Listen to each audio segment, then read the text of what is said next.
Salut les amis, on est là pour un épisode avec Tim de Hornus Guitare. Voilà, il a ramené plein de guitares qu'il a fabriquées. On joue depuis tout à l'heure, là, c'est assez cool. Je suis monté sur Paris après quelques années de développement. Maintenant, j'ai fabriqué quelques guitares et puis j'avais envie de les montrer. Alors, j'ai déjà montré pas mal sur Toulouse, aller chercher les guitaristes toulousains et puis aller faire jouer mes guitares. Et puis, je me suis dit que c'était pas mal aussi de monter à la capitale.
C'est surtout mon plaisir, en fait, d'abord la fabrication, puis ensuite de les voir jouer, de les faire jouer et de les entendre vibrer, résonner, quoi. Tout à l'heure, Pablo, j'ai entendu dire que ça faisait 4 ans que tu faisais des guitares. Ouais, voilà, ça fait vraiment pas longtemps. C'est pas long, ça fait pas longtemps, en fait. Voilà, effectivement, ma première guitare. Ouais, c'est laquelle?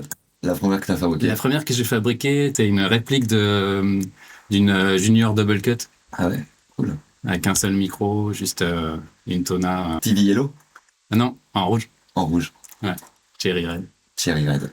En acajou du Sapelli, plus exactement, que j'ai récupéré chez un menuisier qui avait arrêté son activité et qui revendait ses stocks là. Sapelli bien dense, bien dur, mais du coup qui vibrait très bien. Je sentais bien vibrer dans les mains. Et tu l'as toujours ou tu l'as vendu? Non, je l'ai toujours celle-là. Tu la vendras pas? C'est possible que non, parce qu'en plus, elle est passée plusieurs fois sur la table d'opération. La première fois, j'avais laissé un manche, c'était un manche de pioche, le truc, j'osais pas creuser dedans. La touche, elle fait 7 mm, 8 mm d'épaisseur. C'est une première guitare, quoi. Ouais, c'est une première. Après, j'ai réduit le manche une deuxième fois, puis il est toujours... T'as appris tout seul? Enfin, je veux dire, t'avais fait un stage, un truc avec quelqu'un? La première guitare que j'ai fabriquée, j'osais pas me lancer tout seul. J'avais envie de fabriquer, j'osais pas me lancer tout seul. Et il y a plein de très bons luthiers qui proposent des stages de fabrication. Et donc j'ai commencé à m'équiper, et puis je vais partir sur du basique. Là maintenant, j'en suis une petite vingtaine de fabrication. J'ai fabriqué 5 répliques. Quand tu fais une réplique, tu trouves des plans, tu trouves tout le temps, il y a pas mal de temps de préparation qui est déjà fait. Quand tu fais ton modèle, il faut le dessiner. Mon idée, c'était d'avoir un design un peu reconnaissable, identifiable dans la forme de la tête, dans la forme du corps. Et donc, elles sont toutes à peu près... Enfin, ce modèle-là que j'ai appelé Shakti, c'est la même forme que celle-là. Mais après... Il y a des diffs quand même. Ah ouais, il y a des Quand diffs. tu regardes les deux comme ça, moi j'ai l'impression que... Peut-être je me trompe, hein. J'ai l'impression qu'elles n'ont pas exactement les mêmes pans coupés. Ah bah non, parce que celle-là, c'est une mode Telecaster. Ouais. Elle a le manche tout plat.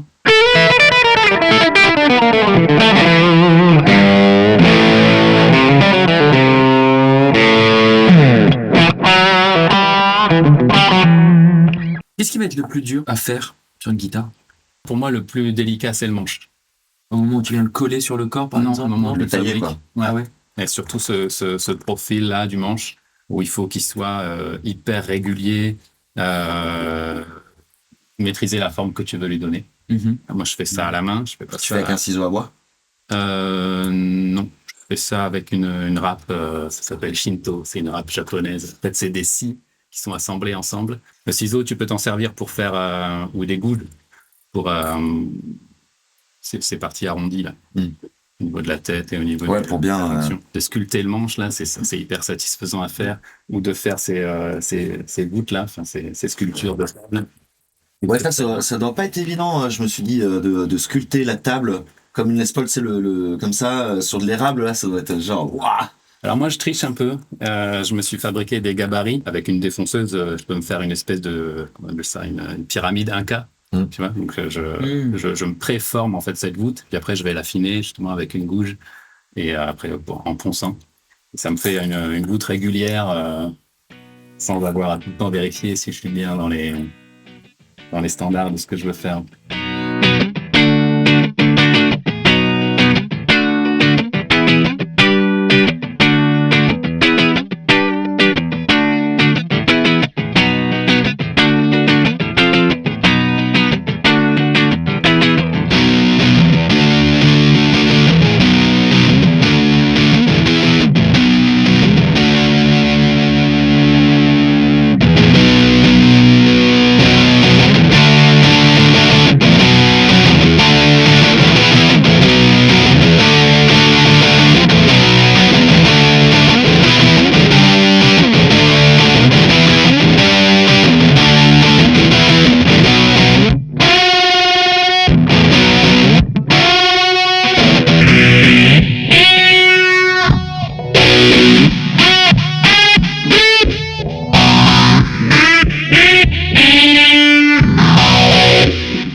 Tim, alors comment on en vient à faire des guitares comme ça parce que du coup, tu as fait une formation et tu es musicien, guitariste depuis longtemps. Et qu'est-ce qui t'a passionné, qu'est-ce qui t'a donné envie? Donc, raconte-nous un petit peu ton histoire par rapport à ça et ton évolution de ton expérience de vie, de boulot aussi, comment tu as switché de ton ancien travail à la guitare. Maintenant, c'est ton full job. Hein. Tu fais que ça. Ouais, c'est mon full job. C'est bon ça. Après, pour être 100% honnête, c'est mon full job, mais je peux me le permettre parce que j'ai travaillé, etc. Pour l'instant, des guitares, des commandes, j'en ai pas tous les jours et je sais pas si un jour ça me permettra vraiment de fonctionner uniquement sur ça. C'est un peu mon but, mais ça m'étonnerait que ça arrive un jour, même si j'essaye. Tu en es jamais à l'abri. Hein. Attends, une fois que tu es passé sur Guitar Power, Non, après, tu sais pas dans quoi tu t'as. moi je pense qu'il y a pas mal de gens à qui c'est arrivé, Covid. Tu te retrouves tout seul chez toi, bloqué. Enfin, pas forcément tout seul, pour ceux qui ont la chance d'avoir les familles. Et puis, tu te prends de passion. Enfin, qu'est-ce qui me fait, tu vois, tu réfléchis un petit peu. Qu'est-ce qui te fait vibrer ou pas? Je pense que ça a aidé pas mal de gens, entre guillemets, dès cette période Covid, à réfléchir sur ce que tu es en train de faire dans la vie, pourquoi tu le fais, qu'est-ce que tu as envie de faire vraiment, qu'est-ce qui te plaît, quoi. Moi, à ce moment-là, j'ai commencé à réfléchir à pourquoi je continue à faire ce travail que je faisais. Je suis une espèce de consultant. Et puis, je me prends de passion pour la fabrication de guitares en regardant des tutos sur YouTube, voir les mecs, comme tu dis, qui font des trucs. Je passais des heures à regarder ces trucs-là. Je t'ai dit, vas-y, j'y vais, quoi. Et je dis, ouais, j'ai envie de tenter. Combien tu les vends tes guitares? Combien ça coûte de faire une guitare? Quand tu considères que ce qu'il y a sur l'instrument, tu peux en avoir pour 300, 400, 500 euros de pièces. De pièces avec le sans bois. la main-d'œuvre, évidemment. Ouais, voilà, Oui. sans la main-d'œuvre. C'est l'accastillage qui vaut cher aussi. L'accastillage, ça peut Ouais. coûter cher, ouais. La décoration, l'ornement, quoi, aussi, les caches, comment tu choisis. Les micros. Ouais. euh, Tu as l'air de mettre aussi des potards de bonne qualité, des micros de super qualité, enfin. Ouais, des potards CTS. Les micros, c'est un copain qui les fait sur Lyon, Sébastien Perrin, qui a une marque Minos. Et je lui fais confiance parce que moi, je me suis pas encore lancé dans la science des micros. Donc, je lui dis, bah écoute, tu me fais les P90 qui sonnent bien, 57. Et puis, il me les fait et je suis content.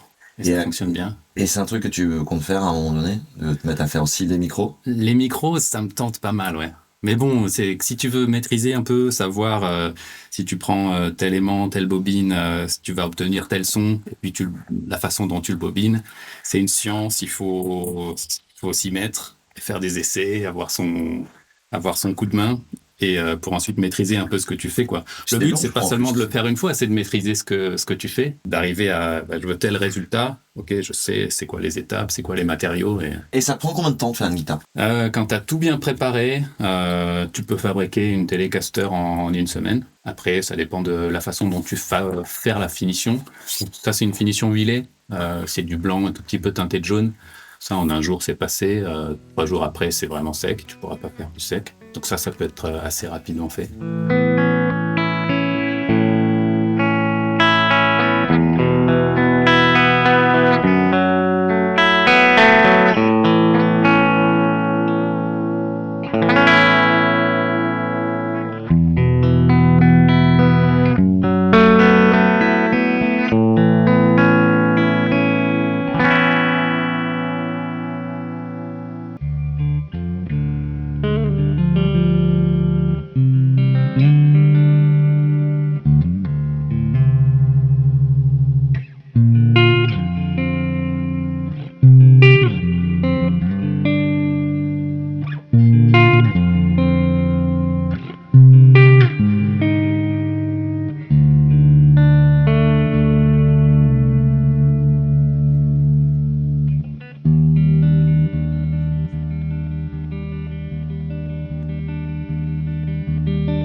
Elles sont super tes guitares, elles sont extrêmement soignées. J'aime beaucoup. Ouais, Tu c'est vois, vrai. ça se voit que t'y mets du cœur, t'as envie de faire un. Tu le fais pas à la chaîne, tu prends ton temps.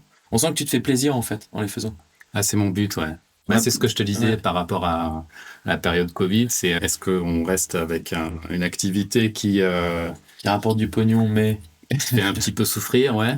Ou alors est-ce que tu essayes de dire, bon ben maintenant essayons de faire des choses voilà, Qui ont du sens aussi, non? qui ont plus de sens et qui donnent de la satisfaction. Ouais. Alors après, sur le sens, fabriquer la 15 millionième guitare de l'année, on peut se poser des questions. Mais c'est plutôt dans le fait de faire, tu vois. Ouais, je comprends très bien ce que tu veux dire. Moi. Le fait de fabriquer, c'est une espèce de méditation. Je rentre dedans. Quand je te dis, je parlais faire fabriquer un manche, fabriquer la voûte comme ça. C'est hyper satisfaisant à faire, hyper agréable, même si il y a des moments je me suis arraché les cheveux parce que j'arrive pas au niveau de qualité et de finition que je veux. Et ça fonctionne pas, mais Ouais, je trouve qu'elles sont quand même bien finies, hein, tes guitares. Il a raison, Pablo. Hein. T'as vu le petit binding qui va bien là. Il n'y a pas une frette qui dépasse, que ça pique. Les petits scies en os qui est nickel. Non, c'est. Raoul, hier, je vais te dire la vérité, il m'a dit, on était au Moi, bar, j'ai- on picole et tout, et Raoul, il me dit genre, putain, mais le mec, tu l'invites et tout, on sait pas ses guitares, putain, et les frettes, je suis sûr, elles vont piquer sur la touche et tout. Je dis, mais attends, on sait pas. Le mec, il nous a appelé, viens, on fait hier. le truc. Ah, il dit, mais ça va pas valoir ma putain de Gibson et tout. Je dis, attends, tu vois? Bah, Pas moi, mal, je trouve quand même. que Et souvent. non, mais surtout, Ça, c'est un vrai truc que je trouve, c'est que souvent, il y a beaucoup de luthiers qui font des guitares où elles sont très chères. Et quand tu la compares, par exemple, après, il y a toute une main-d'œuvre, tu vois, c'est fait à la mano. Mais quand t'es un client et que tu te retrouves à devoir choisir entre une Les Paul qui vaut 1500 balles ou 1600 un Docas, tu vois, un peu bien, et une guitare qui va valoir le même prix et qui est moins bien finie, bah ça fait chier, quoi. Mm. Donc, mais là, pour le coup, c'est pas le cas, tu vois. Ouais, d'accord. Là, elles sont bien foutues. Hein. Tu vois, selon la guitare, on a vu des guitares luthiers qui étaient moins bien foutues. Ah ouais, ça, on en a vu plein. Tu vois, t'as donc ta place au salon de la super guitare. Ouais. J'espère qu'on va Moi, te je trouve voir aussi hein, d'ailleurs. que Ouais, tes guitares, elles auraient la place complètement. bien sûr. ouais, après il y a l'équation économique, quoi. Pour l'instant, je me lance et je prends le temps, mais c'est vrai que quand t'es installé, que tu veux vraiment en vivre, si tu vends pas ta guitare suffisamment cher pour pouvoir te rembourser, Ah, j'imagine bien. Hein. le temps que t'as mis, les machines, parce que quand tu disais le prix d'une guitare, c'est quoi? Là, je t'ai dit à peu près le prix de La fabrication de tes pièces, quoi. des pièces qu'il y a mis dedans. Après, il y a la main-d'œuvre, le temps que tu passes à le faire. Et puis, il y a les outils qu'il a fallu que sûr. tu t'équipes, que tu entretiennes pour arriver à faire ça. Moi, j'aime bien. Mon but, c'est de partir vraiment de la planche brute, quoi. Je vais acheter des planches à la scierie et je les découpe, je les dégauchis, je les rabote. Ça me fait rebondir, parce on a fait un épisode sur les Les Paul il y a pas si longtemps, et moi j'ai une Les Paul en pancake, tu vois. Et donc on se demandait pourquoi est-ce qu'ils ont fait des guitares en pancake à l'époque, et j'ai la réponse, ça y est, j'ai trouvé, j'ai cherché. Tout simplement parce que à l'époque aux États-Unis, les mecs qui découpaient l'acajou, et ben pour d'autres demandes, les planches elles étaient trop fines, et du coup ils avaient pas l'épaisseur qu'ils voulaient pour faire des Les Paul. Ok. Donc c'était obligé de prendre plusieurs bouts et de les redécouper pour pouvoir faire des assemblages pour que ça fasse l'épaisseur. Pas du tout une histoire de son, ni de... c'est vraiment une histoire de matière première. matière première. Ouais. Bah, j'ai eu le même problème avec la réplique de Les Paul que j'ai fabriquée. C'était avec les mêmes planches de Sapelli, mais c'était pas assez épaisse. Voilà. Du coup, j'ai fait un sandwich. Pourquoi fabriquer une guitare qui est lourde quand tu fabriques une guitare, est-ce que tu te dis, tiens, je vais en faire une, ce voilà, c'est super lourd, mais ça vaut le coup quand même pour des histoires de son, pour des histoires de Non. feeling, ou toi parce que tu as envie de le travailler? Alors honnêtement, là, cette guitare-là, elle est très lourde parce que c'était avec les bois que j'avais et parce que je voulais faire une réplique et il se trouvait Avec ça, quoi. qu'elle était lourde, ouais. Après, en vrai, je pense que moi, je serais plus maintenant sur l'idée de faire des guitares légères, plus maniables, plus agréables à jouer debout, plus prévues pour les musiciens, en fait. Moi, je pense que même quand tu regardes les vieilles Les Paul et toutes les vieilles Gibson, même les Strat, hein, 3/4 du temps, quand tu vois les sections toutes usées là, c'est toujours des guitares super légères.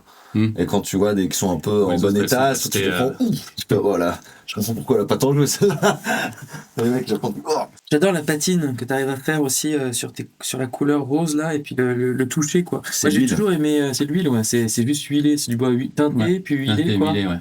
Ça donne un truc hyper agréable partout quoi. Quand tu l'as dans la main le truc Bah, c'est doux, alors ça brille pas. Ça tranche un peu avec l'esthétique que je voulais avoir au début, de faire ces répliques avec une guitare, faut qu'elle brille, quoi. C'était un peu ce que j'avais en tête. Ouais, mais bon. Et souvent, elles brillent moins parce qu'elles ont été usées, il y a la patine naturelle. Mais après, l'huile, c'est hyper satisfaisant aussi à passer.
Ça c'est un vernis à l'eau. Non, ça, c'est pas un vernis à l'eau. Ça, c'est un vernis que j'ai pu faire grâce à la générosité de Benjamin de Oliveira, qui est à l'école Éco d'Artistes Académie à Fronton, où j'ai passé 3 mois pour fabriquer une guitare Archtop, pour développer un peu des capacités de vraie lutherie, je dirais. Et puis après, j'avais fabriqué des guitares pour faire un salon à Toulouse. Et j'étais un peu en catastrophe. Ça a été, il fallait que je finisse mon vernis en moins d'une semaine ou deux. Et j'ai dit, est-ce que je pourrais pas utiliser votre cabine de peinture là, parce qu'à Fronton, ils sont super équipés. Et ça, c'est du PU. C'est au pistolet du coup. Ouais, c'est au ça. pistolet. Ouais, mais eux, ils ont, avec la bonne aspiration, les bons pistolets, Quand tu dis du PU, c'est quoi? polyuréthane, Polyuréthane. du plastique, Stock. indestructible. Ça, c'est recouvert de plastique. Ouais, bah, les polyuréthanes, c'est du plastique, hein. D'accord. C'est une espèce de plastique. Et c'est ces vernis, bah, d'ailleurs, elle a vécu un tout petit peu, c'est les vernis qui ils vont pas ni jaunir, ni craqueler, ils vont partir en écailles comme ça. Quelle est pour toi la part en fait de justement de peinture ou de vernis que tu vas mettre sur la guitare qui va jouer sur le son?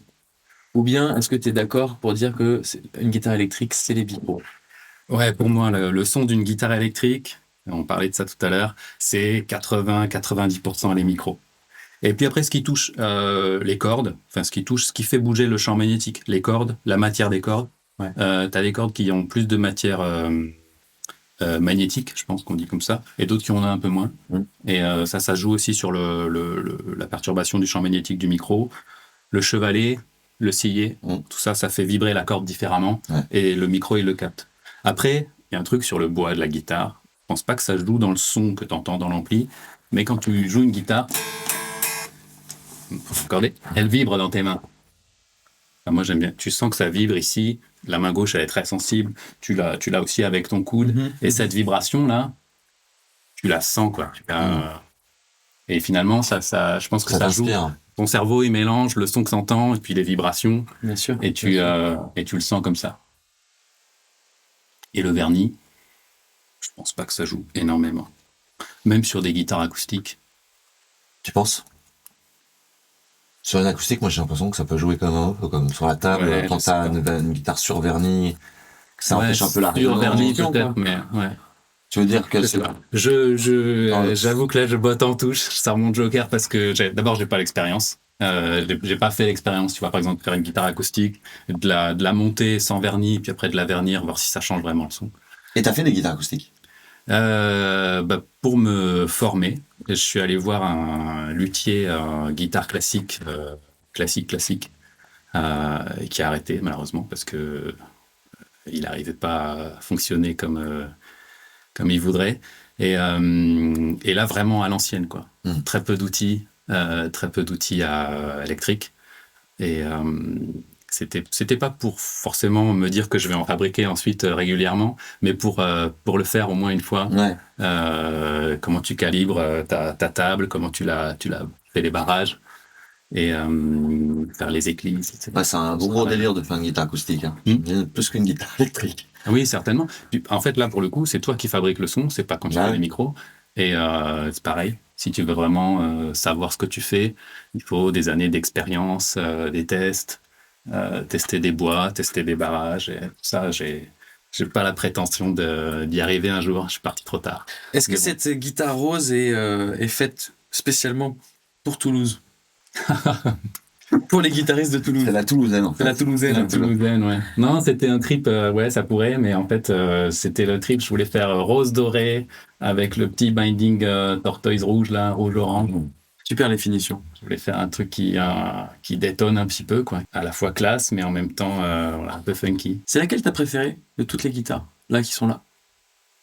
Si tu devais toutes les jeter, Moi, je pense que ça doit être la Gold, il l'a dans la main depuis le début. pas la lâcher. Non, en vrai, c'est plus celle-là, celle Ah ouais dont le plus fier. Ah bon? C'est celle qui est derrière, là, la pseudo Archlop, on va dire. C'est quoi? Parce que techniquement, c'est la plus compliquée à fabriquer. C'est vrai que du Allez, coup, c'est là, vrai, t'es plus de parti, t'as travail. creusé Ah ouais. le bois, Ouais, t'as pris comme si t'avais une planche et tu l'as creusé, tu l'as évidé. exactement. Alors là, Ah, c'est c'est vrai. une grosse planche, en fait, ouais. C'est un morceau de bois? c'est un morceau de corée. C'est un morceau de bois et après il y a une table, c'est quoi? C'est du sitka Ça, c'est du cèdre. cèdre. Alors, c'est pareil, c'est de la récup. C'était une planche de cèdre assez fine que j'ai récupérée chez un menuisier. Elle était assez épaisse, mais pas très large, ce qui fait que j'ai pu la débiter en 4 planches. Et donc ça, c'est une table en 4 parties. Si tu regardes bien, tu verras. Ah il y ouais, a tu une veux dire que planche t'as là, une planche là, Voilà. là et une dernière là. et une dernière là. Voilà. C'est bien fait, ça se voit pas. Après, il faut que ce soit bien collé, sinon ça va faire un drôle de son. Et Non mais tu sais, des fois, même regarde sur les Gibson des années 90 ou t'en as plein, tu sais, des années 80 où tu vois littéralement la table elle est en 3 parties et ouais, c'est c'est dans un chouette style. des fois, tu sais, ça fait, tu sais, tu vois les Les Paul où t'as, genre, à côté c'est flammé, là d'un coup ça l'est plus, c'est reflammé. Moi, j'aime bien ce style-là. C'est vrai Ouais, j'en ai fait une un peu comme ça. où j'ai mis dessus c'était en 3 parties parce que j'avais une planche d'érable qui était pas assez épaisse. Et ouais, les flammes, elles sont pas, il y a pas de matching. Mais je l'ai teinté bien sombre, un bleu nuit, là, très sombre. Et je trouve que ça fait un petit côté un peu trash que j'aime bien. T'en as une en bleu? En bleu nuit, ouais. Bleu nuit? Mhm. Elle est belle. Ah. Elle est classe. Et ça, le manche, c'est du Corina aussi? Ouais, c'est tout Corina. Et pourquoi Ornus? Ornus, c'est mon nom de famille. Moi, je pensais que c'était un dieu grec ou. Non. Ornus, c'est mon nom de famille. Dieu des seigneurs grecs. J'ai passé beaucoup de temps à essayer de chercher un nom de marque, tu vois, parce que quand je voulais faire un marque, je me dis comment je vais appeler ça. Et je trouvais que des noms où je trouvais que c'était un peu soit cheap, soit un peu trop, soit bref. Vas-y, raconte ça. Grave, t'es passé par quoi? Non, je voulais appeler ça Thor. Tu vois, Timothée, Ornus, Thor. Ça va faire des guitares vikings et tout. Et en fait, non. En fait, je suis parti sur Ornus. Je dis, je vais assumer le truc. Mais c'est bien, moi je trouve que puis la typo est bien. Et alors, la typo, tu fais bien d'en parler. C'est mon frangin qui a dessiné ce logo-là. Ouais, mon frangin, il est typographe. Et c'est lui qui m'a dessiné ça. Je lui ai dit, tu vois, ça c'est le logo Gibson, ça c'est Fender, ça c'est Martin, machin. Je lui ai montré tout. Il voudrait que ça ressemble à ça. Et c'est lui qui me l'a designé. Et honnêtement, c'est parfois le premier truc que les gens remarquent. Ton logo, il est cool. J'ai dit, ouais, c'est mon frère qui l'a fait. Et comment ça se. C'est quoi? C'est de la nacre ou Là, c'est de la nacre. Ouais. De vraie nacre? Non, celle-là, c'est de la vraie nacre. Là, c'est du celluloïd, ça s'appelle. Ok. Là, c'est de la vraie nacre. Alors ça, c'est pas moi qui le découpe. Ça, je l'ai fait découper à la CNC. Sur la bière, Et après, comment tu l'incrustes? Ouais, non, comme ça. Tu tailles le bois et tu rentres la nacre dedans ou c'est un truc que tu colles dessus? Non, c'est incrusté. C'est incrusté. Je fais avec une petite Dremel, j'y vais à la main. C'est pour ça que c'est en ébène, c'est parce que l'ébène c'est bien sombre, bien noir. Je fais avec ma Dremel, la forme à peu près. Tu colles ça à l'intérieur et puis tu as des petits trous parce qu'avec la Dremel t'es allé un peu trop profond, enfin un peu trop à côté, et du coup tu remets de la poudre d'ébène, de la colle. Ok. Et après tu ponces tout ça et ça se voit plus. Ça doit être long par exemple. Ouais, mais pareil, c'est un plaisir. Ouais. En vrai, c'est un plaisir de faire. De mettre ton nom sur la guitare. Ouais. Comment ça marche le truss rod? Donc, t'as une barre. Toi, quand tu fabriques les guitares, t'as cette pièce de bois en dessous, t'as la touche, et creusé au milieu, t'as le truss rod. Ouais. Et le truss rod, lui, il vient visser ici dans quoi? Ah non, il est pas vissé. Il est, tu fais une défonce au milieu du manche avant de coller la touche. Ouais. Jusque là, t'agrandis pour pouvoir mettre la noix de serrage. Et puis ici, en fait, il est juste compressé. Tu fais une défonce qui a pile l'épaisseur du truss rod, donc il est compressé entre le manche et la touche. D'accord. Et quand tu viens le serrer ici, eh ben, il va se bloquer, parce qu'il y a très peu d'espace. Il va se bloquer et tu peux régler, comme c'est double action, tu peux régler la courbure du manche comme... Concave, convexe. Ouais. Quelle est ta part de sentiment sur tes guitares? Enfin, je veux dire, si demain t'achètes cette guitare-là, ça t'embête de ne plus l'avoir pour toi? Ah, ça, c'est une bonne question. C'est encore un peu mes bébés, j'avoue. Et j'aime bien, ouais. Bah oui. Après, il faut que j'arrive à m'en détacher. C'est un truc qu'il faut que j'apprenne à faire, ça, à me détacher de la fabrication. Dire, voilà, j'ai fait cet objet, mais maintenant, il faut qu'il ait sa vie. Mais c'est vrai que c'est encore un peu mes bébés, ouais. Si tu devais en garder qu'une, si genre tu laissais tout partait, il y en aura bien une que tu te dirais, faut que je la garde quand même, ça serait la première que tu as fait. Ouais, c'est ce que j'allais dire. Ouais. C'est pas la meilleure, faut être honnête. Mais c'est vrai que c'est celle où j'ai eu la première larme à l'œil quand j'ai vu Félix Jordan la jouer du magasin Barbe. Quand il me l'a prise la première fois, avec son manche de 27 mm d'épaisseur. Là. Je me dis, ouais, c'est une poutre, mais elle sonne bien. Et j'avoue, quand il a joué, parce que moi, je suis pas un grand joueur de guitare, mais lui, il a chanté, quoi, et ça m'a... Ouais, ça t'a fait de l'effet. J'imagine, hein, ça doit être quelque chose. Ça doit être vraiment un sentiment une fois que t'as un instrument fini et tout, ça doit être vraiment une vraie satisfaction. Hein. Et il faut se méfier un peu de ça, parce que aussi, souvent, je suis trop pressé. De la finir ? Ouais. Je suis trop pressé de la finir, et du coup, sur les dernières étapes, tu vas trop vite. Sur la finition, tu vas trop vite. Sur le réglage, tu vas un peu vite. Et en fait, il faut arriver à apprendre à avoir la patience de faire bien jusqu'au bout, et de prendre le temps, et que l'objet il soit fini comme il doit, quoi.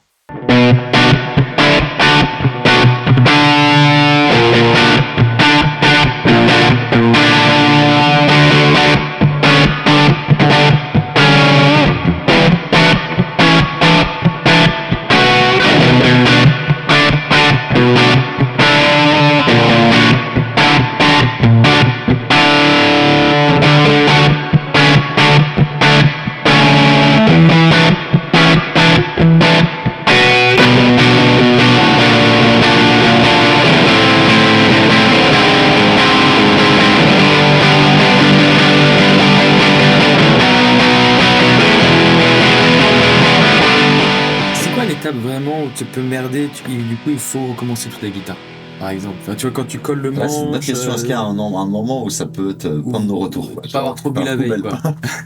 Ah, Pas avoir fait la fête jusqu'à 7h du mat', quoi. Alors, Non, en vrai, en même temps, Moi- tout se démonte sur une moi, un de guitare. mes buts, c'est de, même si tu fais des merdes, tu peux corriger. Mm. Et ça fait aussi partie du process. Pour des répliques que j'ai fait des défonces où des fois ça m'a arraché le bois et j'ai dû reprendre la courbe, etc. Bon, c'est pas le truc que t'espérais au départ, mais je crois pas qu'il y ait de truc vraiment irrémédiable. Tu peux toujours faire une réparation avant la fin de la fabrication, mais bon, après, si ton manche il est vraiment trop décalé, c'est compliqué. Si t'as pas assez de renversement, ça peut aussi t'amener des... Qu'est-ce que tu appelles le renversement? Renversement, c'est L'angle. la différence de plan sur lequel le manche est mis par rapport au corps. Ouais. C'est le renversement. Et j'aime beaucoup la forme, au début, quand tu nous as contactés, j'ai regardé les guitares, je me suis dit, putain, il y a un truc hyper organique, la découpe et tout. Et d'ailleurs, je t'ai dit au début, quand c'est au téléphone, je t'ai dit, ouais, moi ça me plaît parce que j'ai l'impression qu'elles sont pas symétriques. Et tu m'as dit, si, elles sont symétriques. Ah, bah, partout. Pas partout, mais il y a une symétrie. Ouais. Jusque-là, c'est symétrique. Mais le coup de organique, ça me fait plaisir que tu dises ça parce que c'était vraiment ce que je me suis fait Ouais. comme, enfin, c'est ma base en fait, c'est de faire un design organique. Il y a un côté corps féminin dans tous ces instruments-là, le violon, etc., les guitares. Et moi, j'ai voulu le faire un peu moins caricatural, avec une taille un peu plus large que sur les Gibson Les Paul. Là, c'est très fin ici. Mhm. Les hanches sont très rondes. Et moi, j'ai voulu gommer un peu ça, faire un corps, entre guillemets, un peu plus naturel. Et j'ai voulu faire une épaule comme ça, qui remonte un peu quand tu as la courbe de l'épaule, puis ensuite le cou qui remonte. Et c'est pour ça que ça me fait plaisir que tu dises organique, parce que, ouais, pour moi, c'est un peu cliché, quoi, mais c'est l'idée d'avoir un instrument qui évoque aussi des courbes humaines, quoi. Eh ouais, et alors t'as l'impression qu'elles sont plus, que c'est plus fin, quoi, du coup, un peu. Mm. Tu vois qu'il y a un côté un peu plus féminin, quoi, du coup. Ouais. Et un peu moins cliché aussi, Je quoi. comprends. Par exemple, si on compare, c'est un peu genre une Telecaster, ça, bon, elle est collée, manche collée, elle est pas vissée. Mais c'est vrai qu'il y a moins le côté patatras d'une Telecaster, quoi. C'est qu'il y a, c'est un peu un bonhomme, la télé. Elles sont assez fines. Ah, celle-là, elle est fine. Même si effectivement, c'est moins, les hanches sont moins serrées, elles sont assez fines quand même en termes de largeur ici, je trouve. La télé, vraiment, les Ouais, coups sont petits. ça paraît plus large sur la Tu télé, vois effectivement. Ouais, moi, C'est assez agréable. moi, je suis pas un géant et j'ai voulu faire aussi des guitares, voilà, format un peu réduit. Et celle-là, tu vois, c'est l'idée de base, c'est de faire ma version de la 335 et même plutôt de la 339, qui est la version plus La réduite petite, de la 335. Et donc, je voulais garder ce côté un peu, voilà, pas faire des ours, faire des, comment ils appellent ça, des jumbo.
C'est la fin de cette vidéo. On était donc avec Tim de Hornus Guitar qui nous a présenté des super grattes. Moi, je crois que c'est peut-être ma préf, celle-ci. Je trouve qu'elle est super, elle résonne de ouf et quand tu la joues en rythmique, et c'est vraiment ambiance Malcolm Young un peu. Et voilà, vraiment bravo. Tim, on te souhaite le meilleur Ouais, pour bah, les merci. guitares. Merci, c'était vraiment cool. Bravo. Mais c'est un plaisir. Puis nous, on était très contents de essayer tes guitares, de passer l'après-midi avec toi, c'était chouette.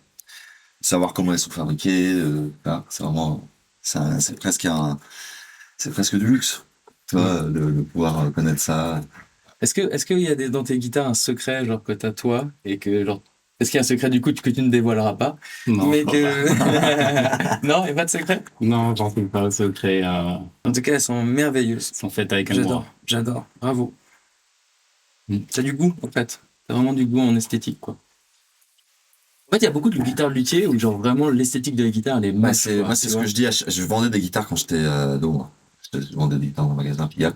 Et c'était un des premiers trucs qu'on disait, hein, c'était faut que la guitare qui vous plaît pas visuellement, tu vas pas la jouer. C'est genre si t'as pas envie de la prendre, c'est mort, quoi. Et ça, c'est la fin de cet épisode. Merci à Pablo, merci à Raoul de m'avoir invité pour présenter les guitares. J'ai passé un super moment. J'espère que l'épisode vous a plu. Et abonnez-vous à la chaîne, il y aura plein d'épisodes. Super. Guitar Power.